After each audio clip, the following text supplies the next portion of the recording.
کے خیال میں یہ جو احتساب کا عمل ہے یہ مزید اس کو پھیلنا چاہیے اس کے دائرہ کار کو، اس کے بعد ہم ری بوٹ اور ری سیٹنگ آف دا سسٹم کی طرف جائیں گے، یا صرف ایک خاندان کے اوپر احتساب کا عمل رک جائے اور آگے اس کو جانے کی ضرورت نہیں ہے؟ جی آپ نے خود ذکر کیا اپنی بات میں کہ آرمی اسٹیبلشمنٹ نے تمام سیاستدانوں کو بٹھایا تھا اور اس کے اوپر آرمی نیشنل ایکشن پلان بنایا اور اس کے اوپر عمل درآمد نہیں ہو سکا. میں یہیں سے شروع کرتا ہوں. اگر عمل درآمد نہیں ہوا تو جن لوگوں نے ان کو بٹھایا تھا سیاستدانوں کو، انہوں نے پھر اس کو چھوڑ کیوں دیا؟ ان کو بھی جو ہے وہ بھی ایک ٹاک شو سے کیوں پریشان ہو جاتے؟ ان کو بھی اچھا کہلوانے کا کیوں شوق ہے؟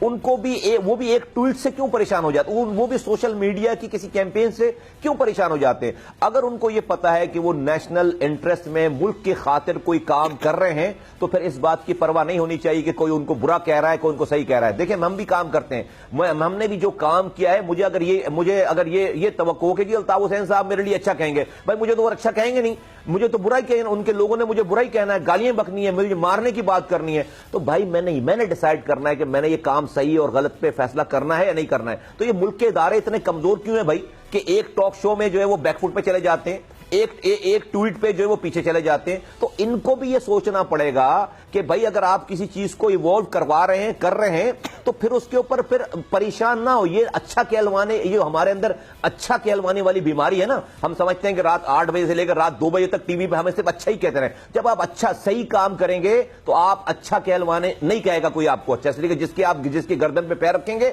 وہ آپ کو اچھا کیسے کہے گا؟ آپ کو ہی پتا ہونا چاہیے کہ آپ کام ٹھیک کر رہے ہیں، دنیا کی پرواہ نہیں کرنی چاہیے. تو میرا تو اس پہ یہ موقف ہے. ہمارے لوگ کمپرومائز کرتے ہیں، ادارے کمپرومائز کرتے ہیں، پریشان ہو جاتے ہیں، اس لیے یہ ہوتا ہے سارا.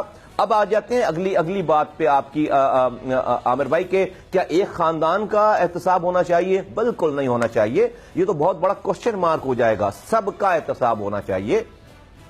ایک انسان جس کے پاس ایک پاکستانی جس کے پاس یہ اختیارات اور وسائل رہے ہیں اور اس نے غلط طریقے سے اس کو استعمال کیا ہے، اور کھلی ڈلی کتاب ہے، کسی انویسٹیگیشن کی، کسی تحقیق کی ضرورت نہیں ہے. سب کو سب کچھ پتا ہے. نہیں رکنا چاہیے، ورنہ تو آپ وکٹم بنا دیں گے. ورنہ تو آپ بیسیکلی اگر آپ یہ کریں گے تو آپ نواز شریف صاحب کی فیور کر رہے ہیں. اگر آپ صرف نواز شریف کے خاندان اور ان تک یہ رہیں گے احتساب کا عمل، تو ان کو بیسیکلی آپ اگلے 20 سالوں کے لیے آپ اور ووک اوور دے رہے ہیں کہ بھائی وہی جہاں جب کھڑے ہوں گے اور اپنی مظلومیت کا رونا روئیں گے. اگر وہ گلٹی ثابت ہو جاتے ہیں تو پھر وہ اگر ان تک ہی رک جائے گی بات تو پھر وہ اس کا فائدہ اٹھائیں گے.